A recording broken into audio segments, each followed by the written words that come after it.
everybody.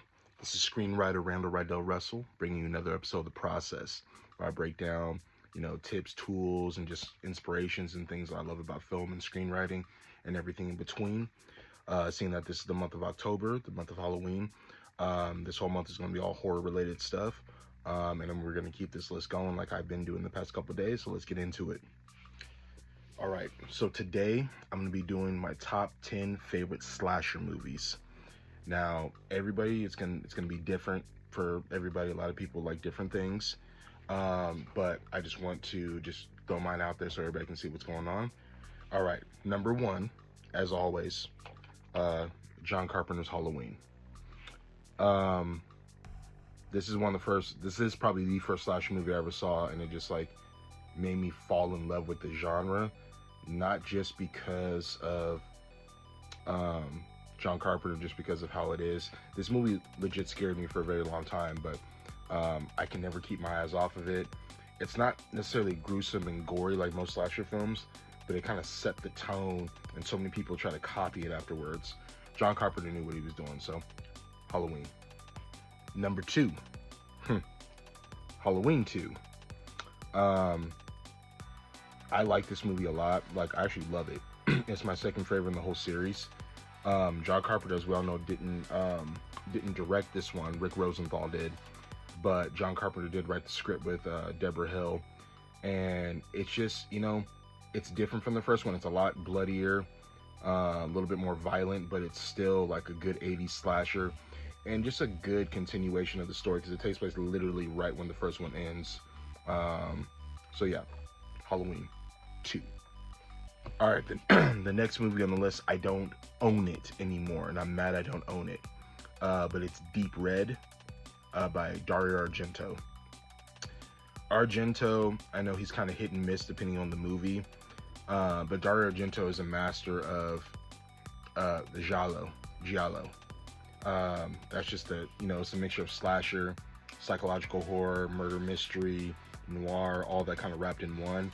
And Deep Red is just such a bloody, gruesome film. I love everything about it, and if you haven't seen it, please find it wherever you can and watch it. All right, number 4, it's another Dario Argento film called Tenebrae. Tenebrae is another one just like Deep Red. Those are probably my two favorite Argento films. Bloody, gruesome, gory, fun. Just really, sometimes it's hard to watch because some of the death scenes, they're played out so long, you're just kind of like, but that's what makes it good. Italian horror is so much different than American horror, than Korean horror, than French horror, than Japanese horror. But that's what makes filmmaking so great, because you can see all these different masters from all these different countries create such good horror, and we can sit there and talk about it for days. So Tenebrae, number 4. Number 5 is one that a lot of people already know. Scream. You already knew that was coming. Wes Craven obviously directed this. It's a masterpiece. Kevin Williamson, who we talked about in a couple episodes before, wrote the script for this. Just a great throwback. It's almost a spoof or satire on horror movies while still being a horror movie. Still being scary, bloody and gruesome, but still it's funny too. Jamie Kennedy, my favorite character in the whole series. Kind of my namesake, because I'm Randy too. So if you know me outside of this, Randy is what I go by. But this brought back slasher movies in the 90s, and I feel like they're still trying to compete with this. So, Scream. Number 6 on the list, you guessed it, Scream 2. I love Scream 2. It's a great sequel, and I'll probably get some flack for this. This was my favorite sequel before 5 and 6 came out.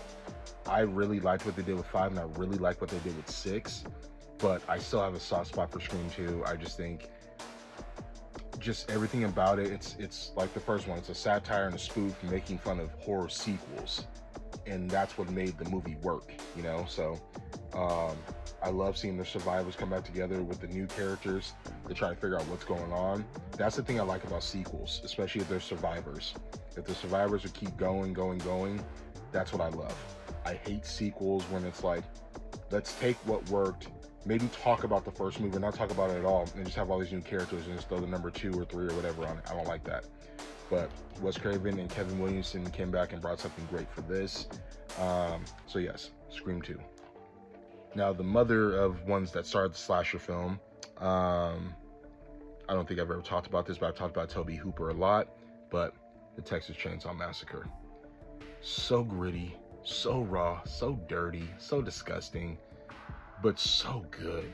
Like, Spielberg loves this movie. This is the reason why he hired Tobe Hooper to do Poltergeist, was because of this movie. Tobe Hooper and Kim Hinkle wrote this, shot it on a shoestring budget, ended up making a whole bunch of money.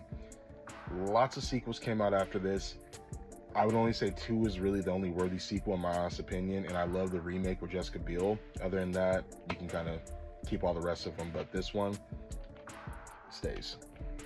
All right, this next one's up for debate. It's not really a slasher, but it is a slasher, but it's not a slasher.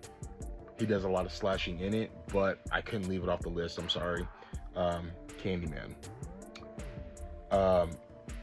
Growing up, this movie scared the crap out of me. I think it's just seeing somebody that looked like somebody I grew up with, or a relative or a friend, that if you say his name 5 times, he'll hop in the mirror and kill you with a hook. It's really creepy and it's psychological, and the backstory to everything, how he kills people is just really brutal. But Tony Todd is so Shakespearean as he performs all of this.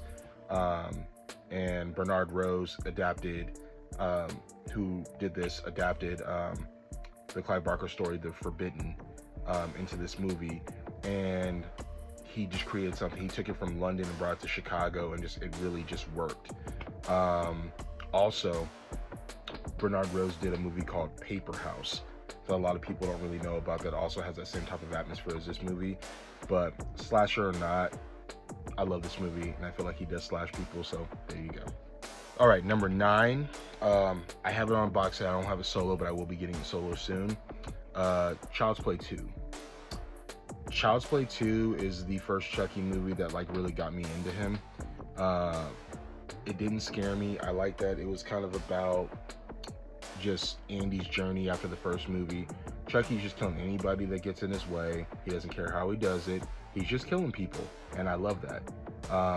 John LaFia, who wrote on the first one with Don Mancini, who created the character and the story, and Tom Holland directed this one. Don Mancini, as we all know, writes all the Chucky movies and the Chucky TV show.